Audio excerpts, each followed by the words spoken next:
Asher and Penland on W4CY Radio.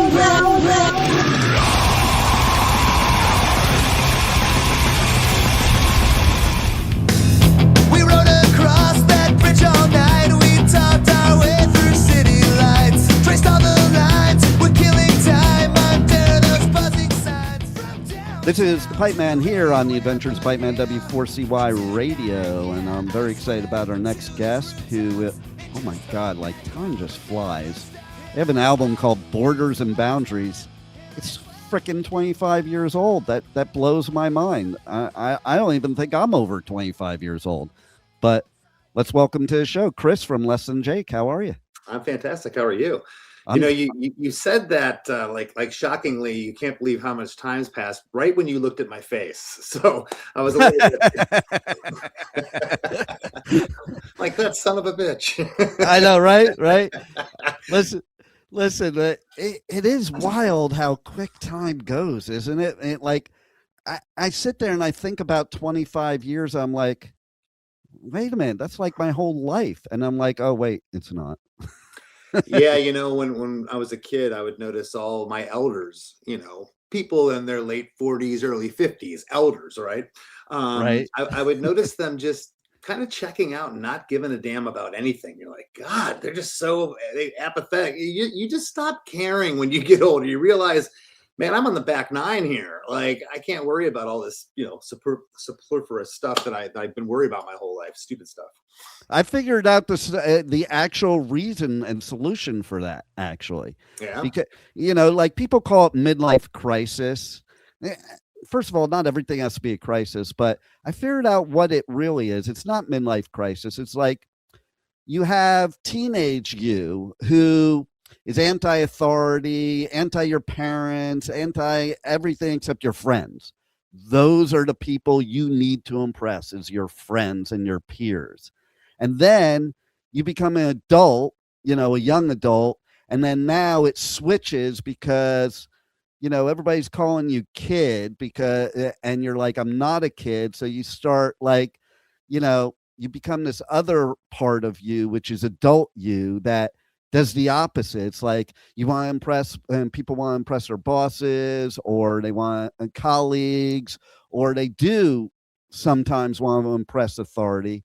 And then once you hit like over that 40 age, you're like, you don't have to prove shit to anybody anymore. And you can finally just be you. And you I think it's a combination of that teenage and adult you that you finally find the real you. Yeah, I kind of think that springs off what I was saying. I just think that, you get to the point where either you find the real you or you go down a path that's just destructive and dark, and you go through all that, and yeah, we've all had our moments, but I don't think I've ever had a midlife crisis, so to speak, that's been a bad thing. I just you just stop doing things that no longer serve you. No doubt. I think of it more like it was a teen life crisis, because like I'm thankful that I didn't, go down another trajectory and all the stupid shit I did when I was a teenager. But man, I love that you have this special 25th anniversary reissue.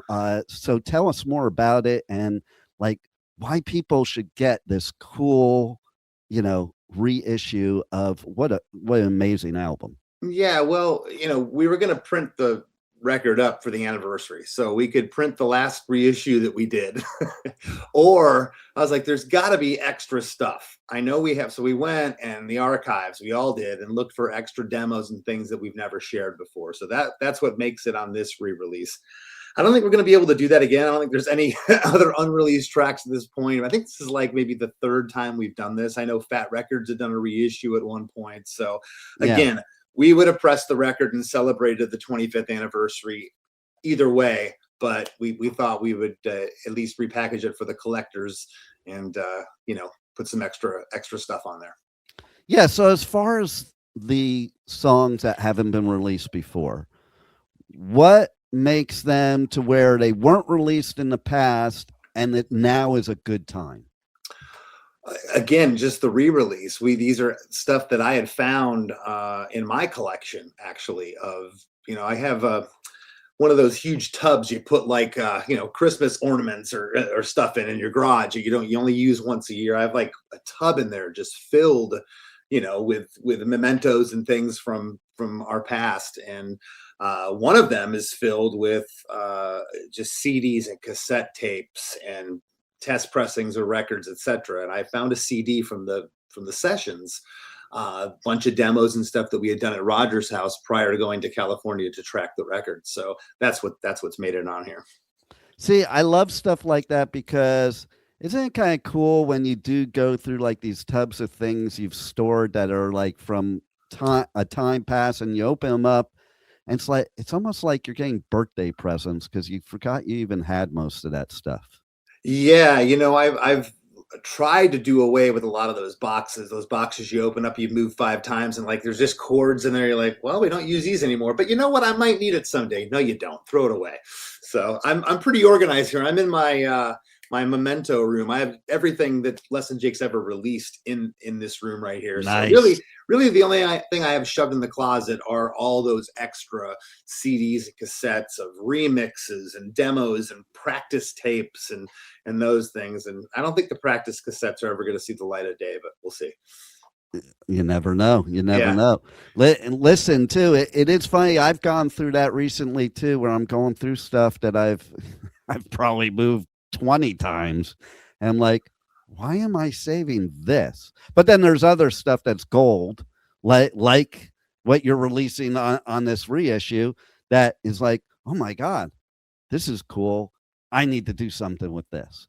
Well, it's interesting too. My mom was a big, she saved and sent it to me when I went away to college. She saved every birthday and Christmas card I got as a kid from all the relatives. She had them in books, and she sent me with all this stuff. And at some point I just would purge it over the years. And I love you, Mom, no offense, but you just you stop having room for stuff. And I remember talking to Rob Cavallo, who produced all those Green Day records and signed Green Day. Rob produced a Less Than Jake record called Anthem, which was the follow-up to Borders and Boundaries. And we were talking one day, and I'm like, he was talking about this band he was in the 80s. I'm like, oh man, you gotta dig up some pictures and come in and show me. He's like, I don't have any.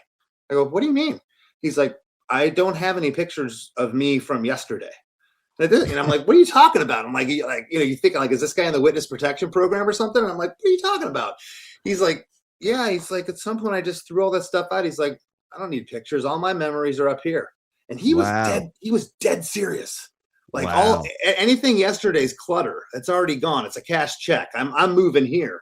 And I'll never forget that about him. And you'll notice I consider Rob at least a musical genius in the way that he thinks.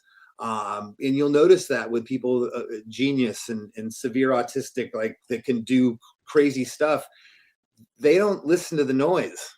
They're like this tunnel vision going straight ahead. And I've thought about Rob a lot over the years when I've been cleaning stuff. I'm like, why am I hanging on to this? For what? It doesn't serve me anymore. Get rid of it. And I'm a big believer too of that clutter. When you have that clutter, it clutters your mind. So to your point, I think part of the reason he's such an amazing musician is because it's free in his head to be able to get creative. Yeah, I think so. I know when, sometimes negativity and strife can make a great song and create great art. I'll agree with that. But everyday life, it doesn't bode well for me.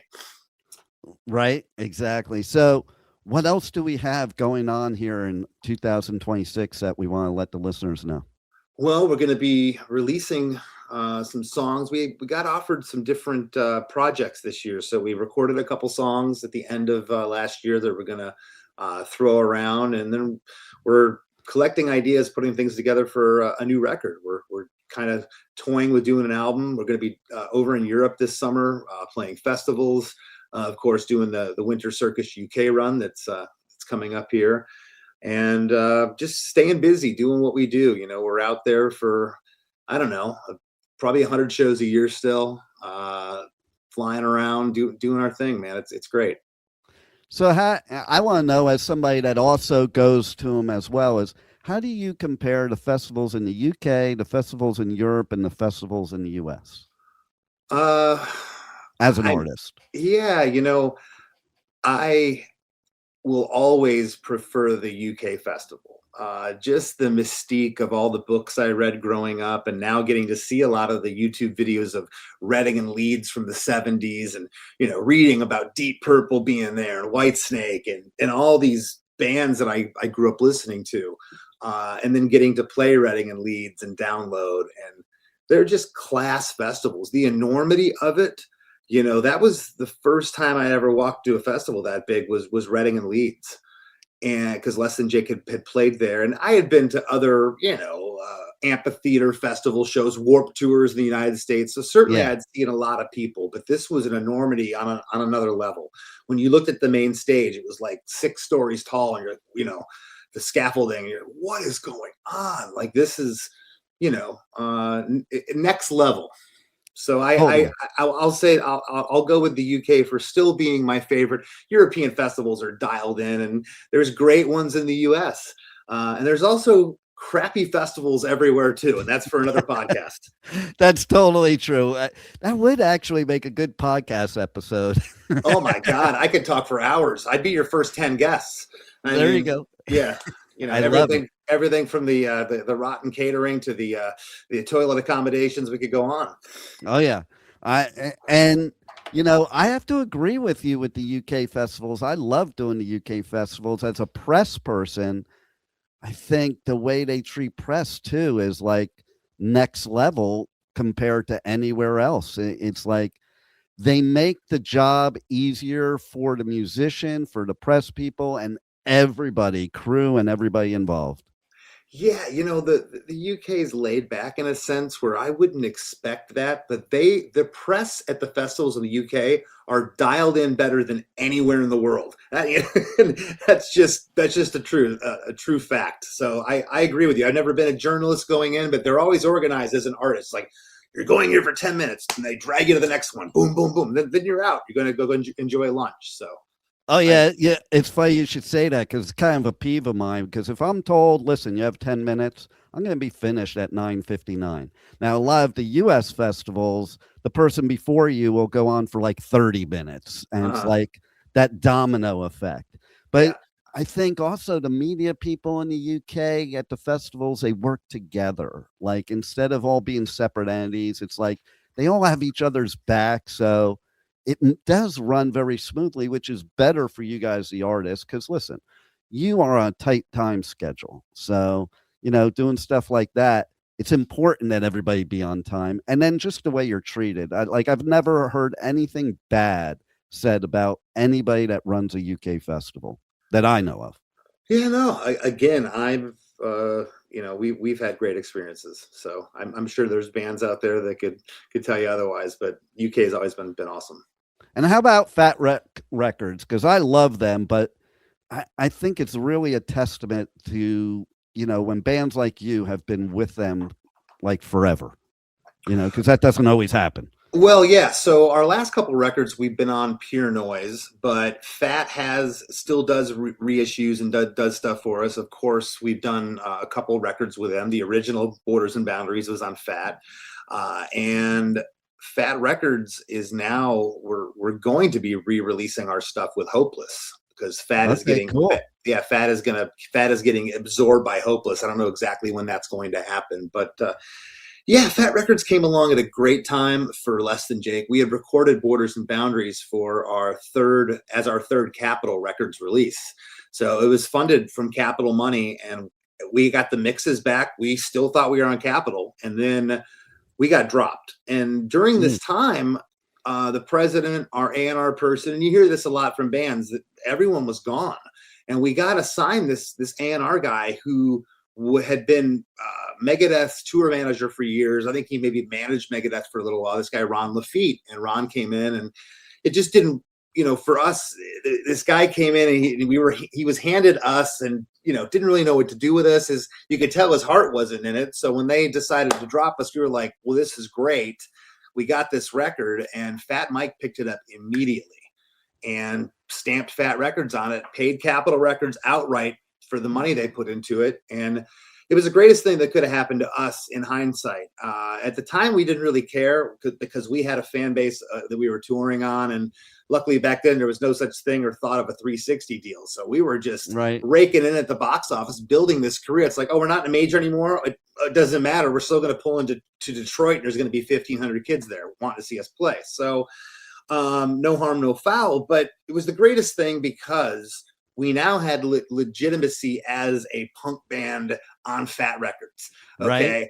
When we went to Europe, it was like our audience doubled because we were on Fat Records, which was really ironic because Borders and Boundaries up to that point was our most commercially accessible record. If you go listen to it, it was our cleanest production.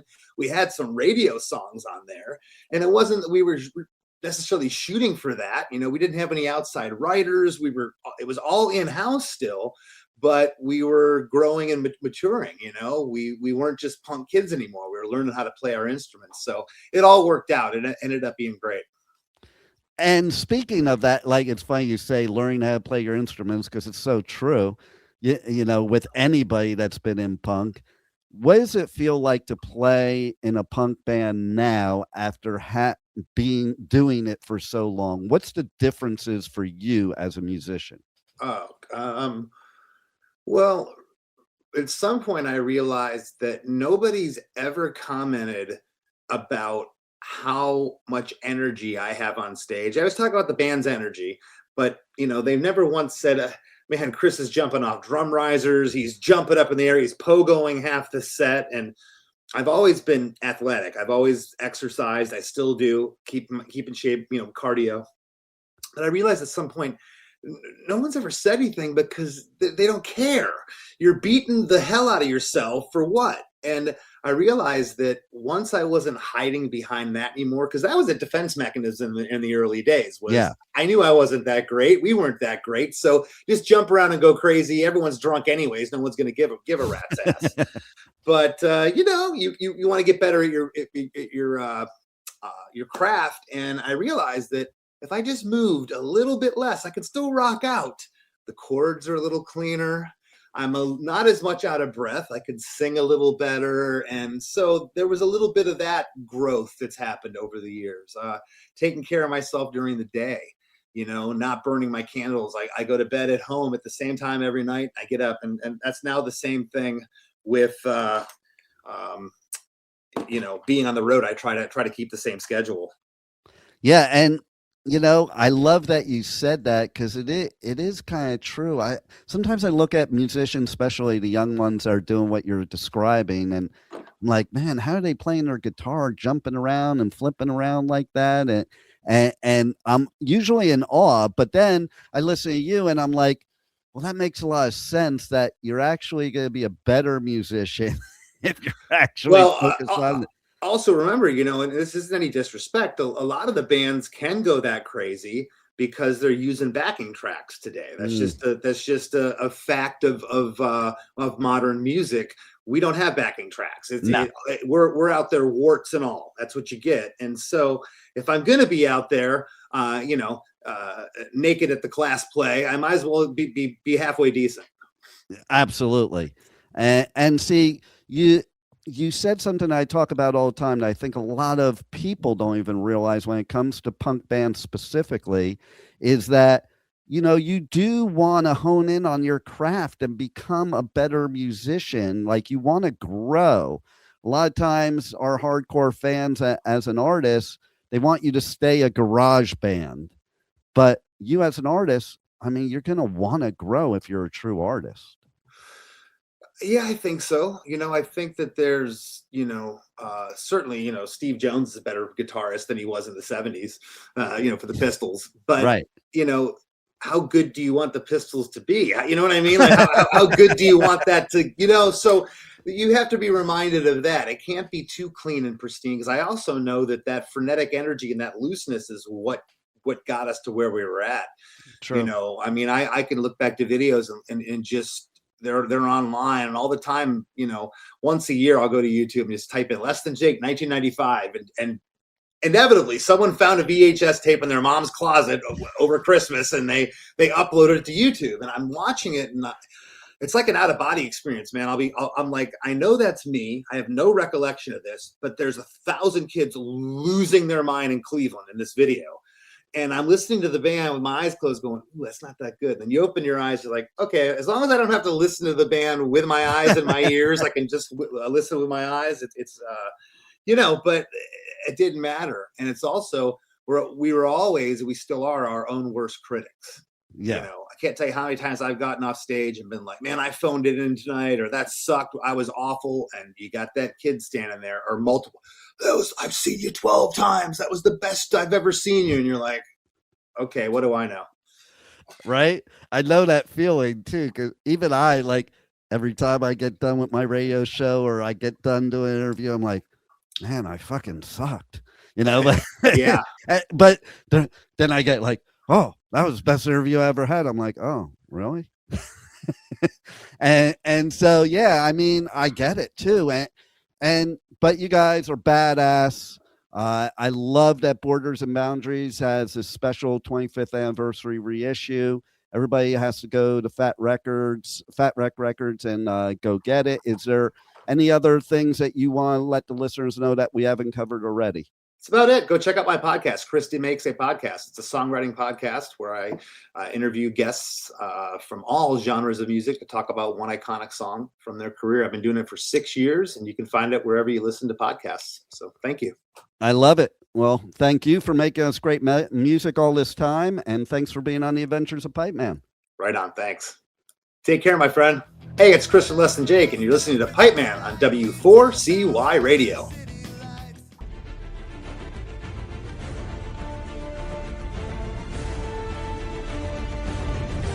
Thank you for listening to the Adventures of Pipe Man on W4CY Radio.